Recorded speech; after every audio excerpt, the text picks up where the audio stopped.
Today on Restixin, we are making these faux magnolias out of fun foam.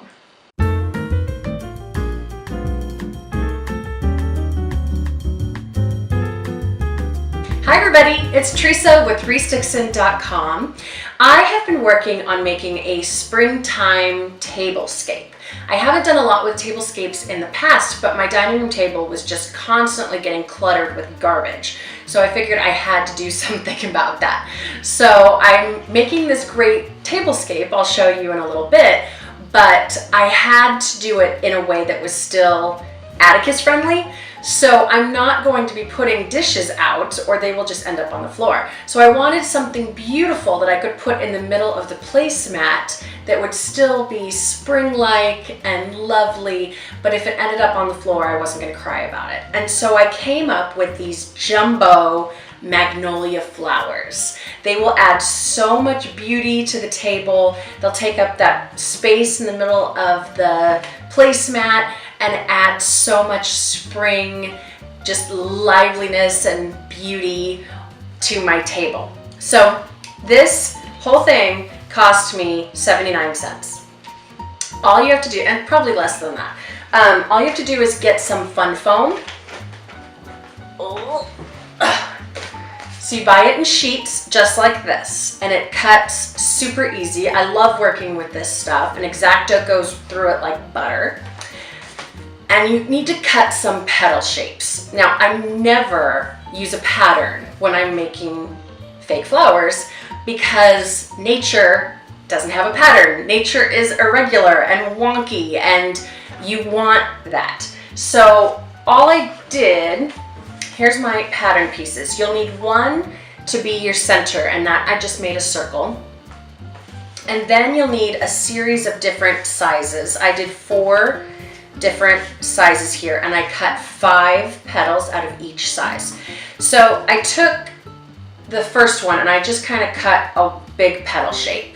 Like, I did not measure this. I put almost no thought into it. I just cut something that looked like a petal, leaving a little bit of extra at the bottom so that I've got space to kind of glue everything together. So it's just like a, big wide teardrop.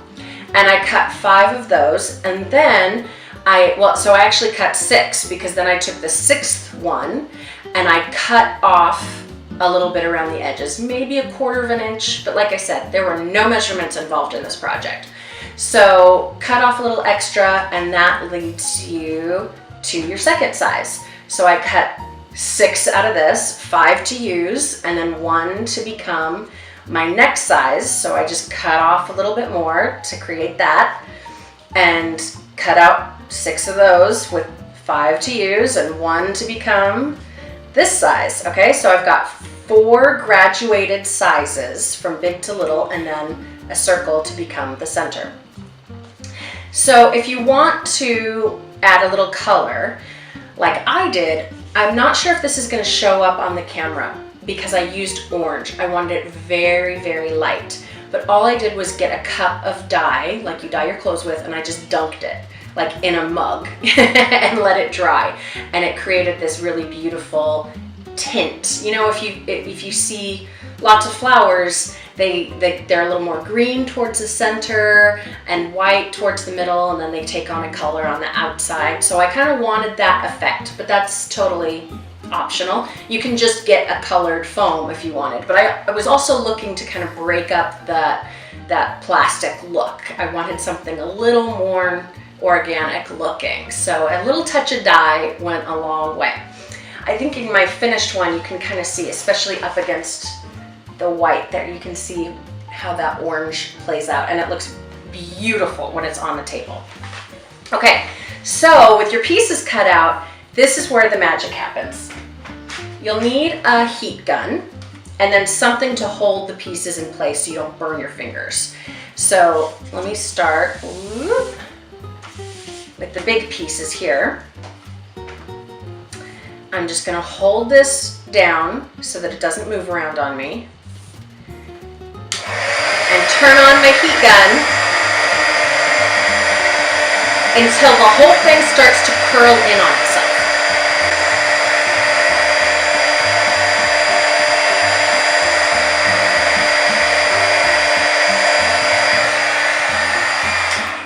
See? Like that. That's all it takes. For the bigger petals, you might even want less than this because it looks great when it's just barely curled up. You just want to make it not look so cut out. You want it to look a little 3D. So you do that with all of your petals, except for this one. This one, I'm gonna heat it up a little bit so it's a little pliable. Okay, now that I can bend it easily, I'm gonna fold it in half and then in half again. And I'm just using a pair of pliers so that I don't burn myself, but just about anything will do, including a bobby pin.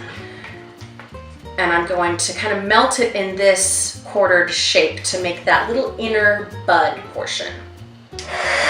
Just let it cool before you unpin it. And there you go, you've got your little centerpiece all set to go. What I've got here is a sheet of parchment paper, and it's just a great non-stick surface to work on.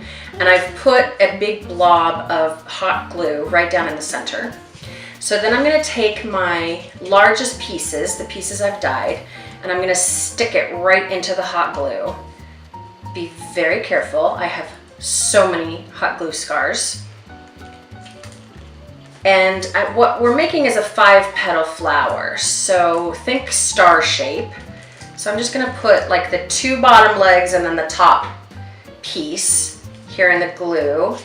And then on the other 2, I'm just gonna glue directly onto it. Put those in the last positions to make my star, my flower shape. There we go. Okay, so I'll just kind of press there in the center, being careful not to glue myself, and give it a second to kind of stick together. And then I'm just going to move up the layers, adding the flowers each time in that same 5-petal shape, but I'm going to rotate it slightly so that each layer will go on top of this seam where the petals kind of overlap. So as I add the next layer, instead of just lining it directly up, I want to offset it by lining it up with the seam. Okay, so I'm going to keep doing that with my next 3 layers, just going around and around and around. And now it's time for that center bud. So right there on the bottom, the curved part, I'm going to stick my glue right there and then just drop it as gently as I can to not burn myself right in the center of the flower. So now I'm just going to let this cool, and then it'll peel right off the paper and I can do anything I want with it. I'm pretty happy with how this has turned out, but sometimes the curl can get away from you and it can become just too tight to look good. So if that's the case, you can just bring your heat gun back out, warm up the petal that you want to relax a little, and then just hold it in the position that you want it to stay until it's cool. And then it'll be there. It's like magic. So I'm just going to put this directly on my table like I told you, but what I initially had planned for these before I made them way too big was to put them on napkin rings. So let me show you how I did that in case you want to make a version. I got this decorator chicken wire and I cut a piece that's 3 inches tall and 5 inches long.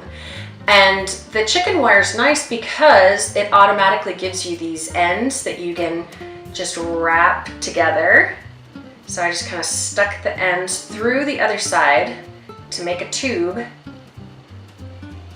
and then used those ends to wrap around itself and hold it closed. So there's my little napkin ring. You can put a flower right on top like I had planned, but these ones are way too big. And then once I saw how great they looked all by themselves, I figured, why mess with it? It looks good. So I'm gonna put these on my table along with the flowers and show you how great the table looks now that it's all done.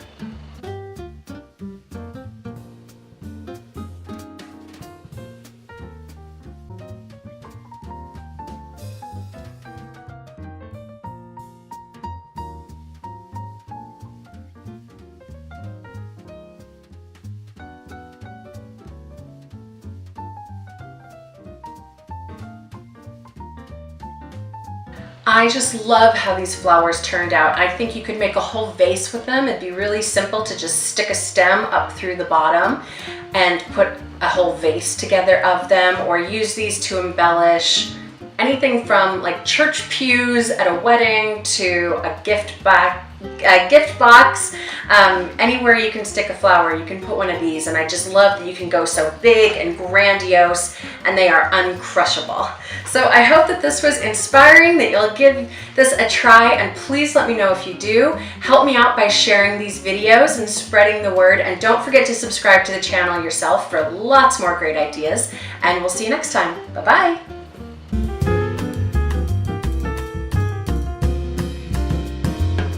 Gizmo, what did you do to my table?